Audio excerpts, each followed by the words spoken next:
This is Talk Business and Politics with Roby Brock. I'm Roby Brock. Welcome to today's Talk Business and Politics Daily. I'll be joined by Democrat Gazette columnist John Brummett for some analysis of what's been happening at the state and national level in terms of politics. We'll also take a look at some election-related laws that are cooking in the Arkansas legislature. All of this and more on today's Talk Business and Politics Daily. Talk Business and Politics Daily is sponsored in part by Impact Management Group and Power. It's right there, waiting, ready to go when you are. Connect this, click that, unconnect and go every day. Delivered by your electric cooperative. Each unique, always united, and completely local.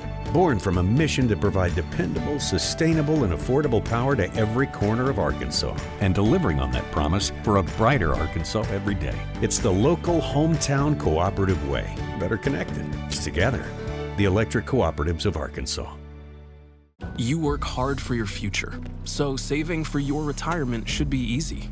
That's why AARP supports Arkansas Saves to help hardworking people in Arkansas build a secure future. It will let you save for retirement right out of your paycheck, and you can take your savings with you even if you change jobs. Arkansas Saves is good for workers and good for small businesses because there's no cost to employers. Learn more today.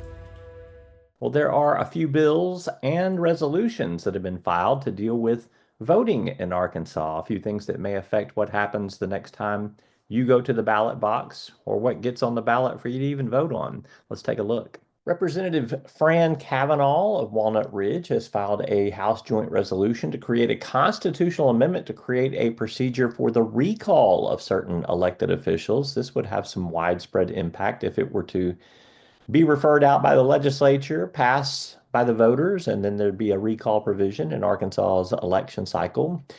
Senate Joint Resolution 5 by Senator Brian King, this would be another potential constitutional amendment, would actually repeal the office of lieutenant governor. There's actually been lieutenant governors who've advocated for repealing their office. So we'll see if this one makes it to the ballot. House Bill 1221 by Representative David Ray is an Arkansas law to amend the initiatives, referenda, and constitutional amendment process. Basically, what it would do is it would prevent any ballot name or title that has been approved for one election cycle from rolling over into the next election cycle. This would cause the process to start all over again for a group or a person that wants to do a citizens initiative through the ballot initiative process. And another bill by Representative David Ray, House Bill 1223, would allow a candidate for the office of Justice of the Arkansas Supreme Court or a judge on the Court of Appeals who is serving in that position as an appointee to use the title of that position as a prefix on the ballot should they run for another office. They're typically prevented from running for the office that they're holding, but it doesn't prevent them from running for another office, and this would allow them to use that title if they chased another position. When we come back, I'll be joined by John Brummett, columnist with the Arkansas Democrat Gazette. Stay tuned. Talk Business and Politics Daily is sponsored in part by Capital Advisors Group and in the Navy, I train recruits. At Walmart, I recruit veterans. So many veterans have built their careers here. Served in the Army for 11 years. I was promoted 4 times. Been with Walmart 9 years. I've been promoted 5 times. I started as an hourly associate, and now I run the store. 430,000 veterans hired in the last decade. That's more than serving in the U.S. Navy today. There's no better place for veterans to work. Connection. It's the heart of what we do. It's why we work to better the communities where we live and work. It's why we're expanding to get people connected and create digital equity programs that support affordable internet and digital literacy. We're leaders for positive change. From the way we empower our people, clients, and communities to the way we care for our planet. We live our values every day. We're Cox Communications, and we're pleased to connect with you. Joining me now, John Brummett, columnist with the Arkansas Democrat Gazette. John, good to see you. Good to see you, Roby, as always. Let's begin first and foremost with President Donald Trump's been in office a full week now, and America's great again already, correct? Well, perhaps you're being mildly facetious there. 4 or 5 days, and they're the most transformative 5 days of my life, maybe the country's life. I mean, seriously, Roby, since Tuesday, we have hundreds of executive orders, and only, as far as I know, one of them is currently seriously challenged. That's the one about changing the Constitution, which you probably can't do on citizenship, birthright citizenship. We're now a drill baby drill country, and that doesn't worry about climate change. Our border, we're gathering up all the undocumented, and we're running them out of here, and we got the military at the border. We're kind of a police state, a military state at the border.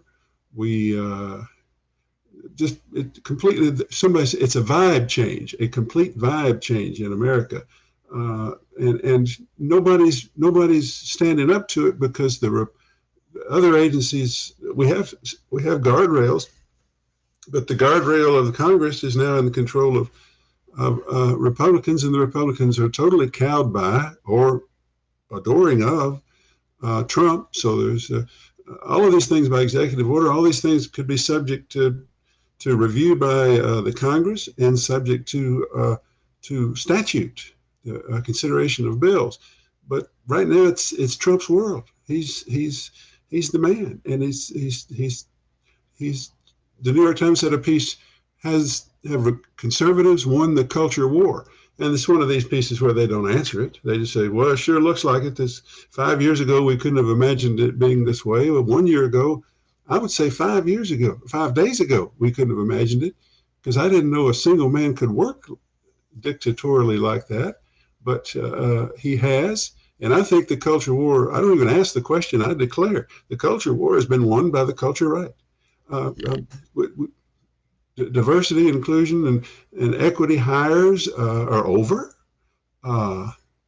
Genders are back to 2 because he says so. And that's who we are. David Brooks in the New York Times had a column, we've gone back to the late 1800s in our attitudes. Just to summarize, we're doing all this because the people voted for it. It's what we wanted, it's what we voted for. But I've never seen Americans get what they voted for this fast and this thoroughly. It's a remarkable time that scares a lot of people, fascinates some, and thrills many.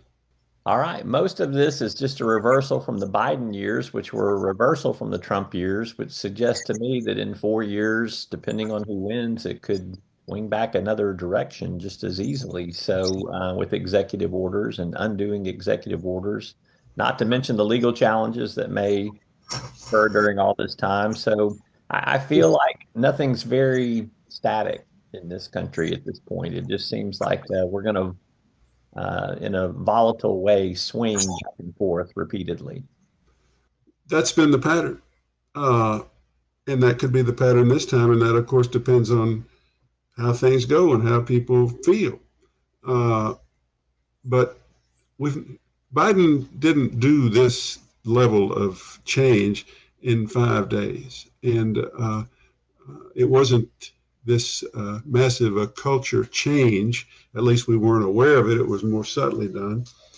And he went by executive order to forgive student loans. Congress says you can't do it, or the court says you can't do that. We don't have any involvement yet by the courts except the birthright citizenship. It's just, the vibe is different, Roby. It's similar. And I do think that if this guy should make the border clearly more controlled, and if inflation, well, it's all if, but we do have the pattern. Elect, put in your policies, the policies get rejected, change in the midterm or change in the next presidential election. I'm not sure that's necessarily the way it's going to be. We'll have to, I don't want to sound, Trumpism could be in for the long haul if it has some successes, not all of which are under its control. But you could say that, I guess, of any political party, either political party or any political situation. Yeah, it's just convulsive. This is a convulsive moment in modern American history. Yeah, they all get their runs. So, all Oh, right, yeah. let's shift gears. You have a column on Sunday about Governor Sarah Sanders of Arkansas, obviously, Governor Andy Beshear of Kentucky, sitting on a stage together, Republican and Democrat at Davos, talking about, I guess, how their states are operating and what they think of American politics. What was your takeaway from that forum? First of all, this was at the World Economic Forum. It is invitation only. It assembles heads of state, leaders in business, and leaders in civic affairs globally. It is a big deal to be invited, as these two governors were, ours and Kentucky's, the moderate Democrat Beshear.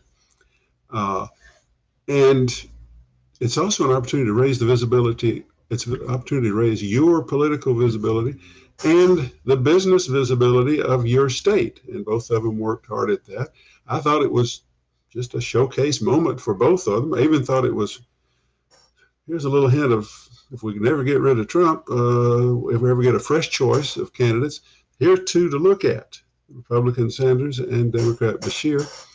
And so that's, and Sanders, I thought Beshear was a little more thoughtful because Sanders was just there, as you might expect, representing the Trump party line. That's the Republicans are in charge, and she could simply praise her friend, the president, and the great things he's doing for the country, while Beshear had to Clintonize a little. Does he have any of this ability to finesse some of these issues? And he did. I saw him to be a great talent.